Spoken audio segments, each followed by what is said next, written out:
Here we have from the Scala Chronica, written by Thomas Gray in the 1350s, an account of a close escape by Robert the Bruce in 1307.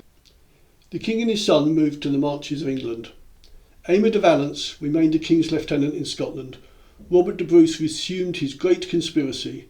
He sent his two brothers, Thomas and Alexander, into Nithsdale and the Vale of Annan to draw to him the hearts of the people, where they were surprised by the English and captured, and taken by command of the king to Carlisle, and there hanged, drawn and decapitated. Robert the Bruce had assembled his adherents in Carrick.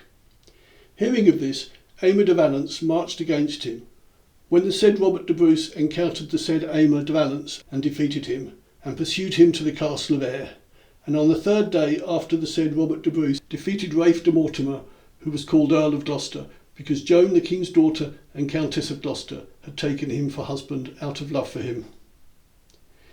Him also he, Bruce, pursued to the castle of Ayr, and there besieged him until the English army came to his rescue, which army reduced the said Robert the Bruce to such distress that he went afoot through the mountains, and from isle to isle, and at the same time in such plight as that occasionally he had nobody with him.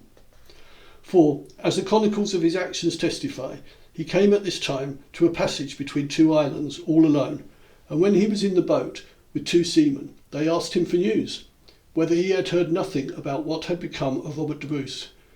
Nothing whatever, quoth he.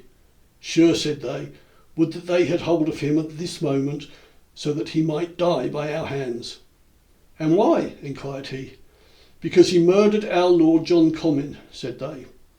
They put him ashore where they had agreed to do, when he said to them, Good sirs, you were wishing that you had hold of Robert the Bruce. Behold me here, if that pleases you. And were it not that you had done me the courtesy to set me across this narrow passage, you should have had your wish. So he went on his way, exposed to perils such as these. Thank you for watching the YouTube channel of Medieval Chronicles, and please subscribe to hear more original texts from the English Middle Ages. Thank you from London, and goodbye.